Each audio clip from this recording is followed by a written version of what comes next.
want to take you to Europe. We're going straight into Germany, and I'm talking to Thomas Sparrow, political correspondent with our partners DW. He's definitely working from home. Thomas, tell us about the situation in your area. Let's begin with restrictions. Here in Ghana, we're just talking about restrictions imposed on movement, which started last night. Well, it started at dawn today. It started at 1 a.m.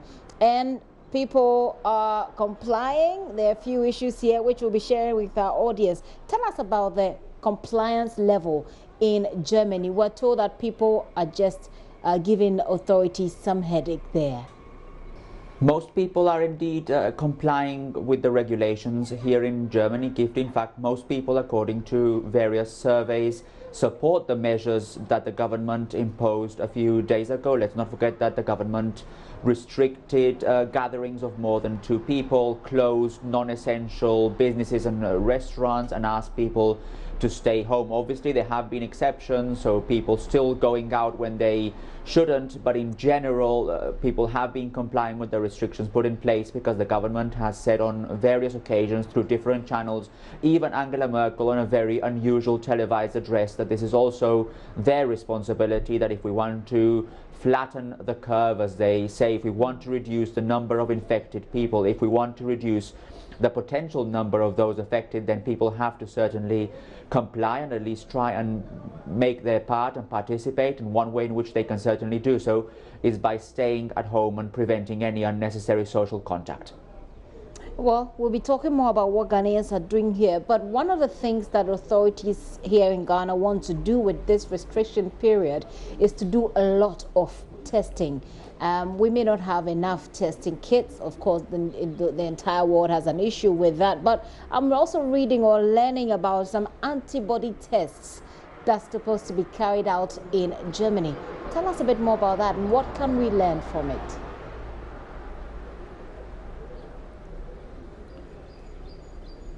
Germany has been actually very advanced when it comes to testing. It is very interesting because Germany has a relatively high number of infected people, so more than 50,000, but comparatively few deaths if you look at other countries in the region.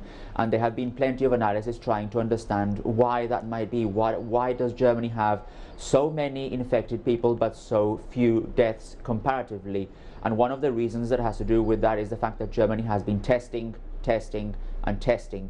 In fact, there are authorities that have said that Germany has been carrying out up to 500,000 tests a week, coronavirus tests we're talking here, which obviously helps to identify in a much clearer way who may have milder symptoms and who might then have to stay at home and self-isolate, thus preventing other people from being infected as well. So they say that Germany and Austria, by the way, also the same situation, have been managed to keep the death rate relatively low, on the one hand in particular because of those tests. There are other reasons as well, but when you look at the key reason why this is the case, you have to look at why Germany has been carrying so many tests compared to other countries in the region. And so you're able to find out who is having symptoms and who is perhaps asymptomatic. 500,000 tests a week. I don't know. Hopefully we'll get there. But Thomas, talk to us also about an expected recession. This is indeed expected all over the world. This afternoon, our own finance minister has been in Parliament trying to push a particular package. We'll get the details of that shortly. But what are Germans saying about this expected recession because of COVID-19?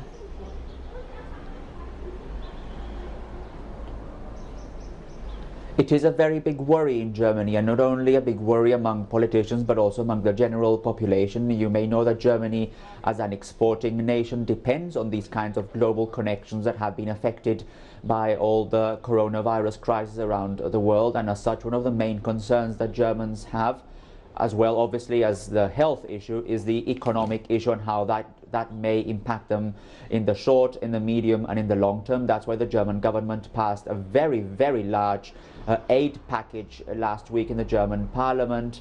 In fact, it was so big and so interesting that it was dubbed as being a historical package. It means that Germany, for the very first time in many years, has to borrow some money to try and fulfill all those needs, helping some of the companies that are most affected by the coronavirus, but also helping some of the smaller companies, restaurants, hotels, other chains that will also suffer because they simply cannot carry out their business as usual. So this is something that Germany will certainly follow in the next few weeks, months, probably also in the next few years as well, just as other countries do exactly the same. You may look, or you were mentioning the case in Ghana. I'm sure that Ghana is also putting in place different types of assistance for individuals or for companies, and that is something that, by the way, Germany has also done, as well as other countries in Europe as well.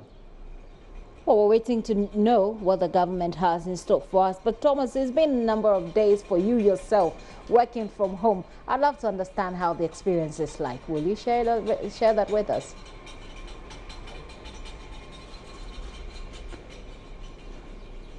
Well, I am not unaccustomed to working from home. In fact, I come from a family who always worked from home, so this is not necessarily unusual for me, but it is obviously different when you have to broadcast from home, as we're doing just now, having to prepare ourselves to do basically everything from home, because most of the things that we would do outside are not necessarily available or possible. Nevertheless, as journalists, we have still the authorization to go out and carry on with our job and try and inform. We are seen as an essential part of society, and an essential part of society in very difficult times. In other words, trying to inform the public about what is at stake.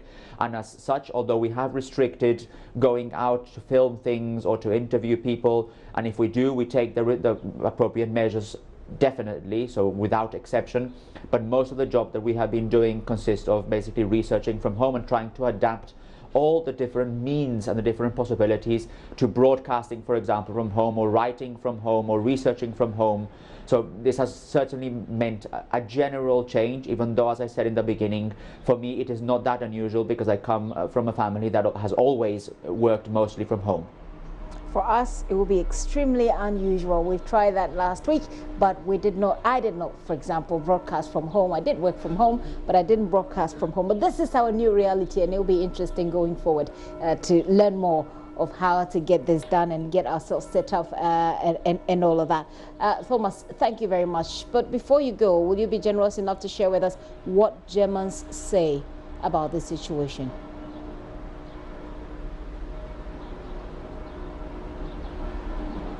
Germans are indeed in favor, as I mentioned earlier, of the measures put in place by the German government. They understand that this is something that they have to take part in as well. Obviously, there are restrictions and there are concerns in particular, for example, of how this will affect common people, how this will affect people on the street that have maybe a small business that rely on other people buying their goods. At the same time, I would say that Germans have been focusing on solidarity and creativity. There was something very interesting, Gifty, that happened only a few days ago, and that was something called a hackathon. So basically a digital contest where more than 40,000 people met virtually to try and find solutions to the current crisis. The logo or the slogan of the whole gathering was us against the virus, and some of the ideas that they proposed were, for example, how to better streamline some of the resources that hospitals have, or how to improve mental health in times of isolation. The idea is that some of these proposals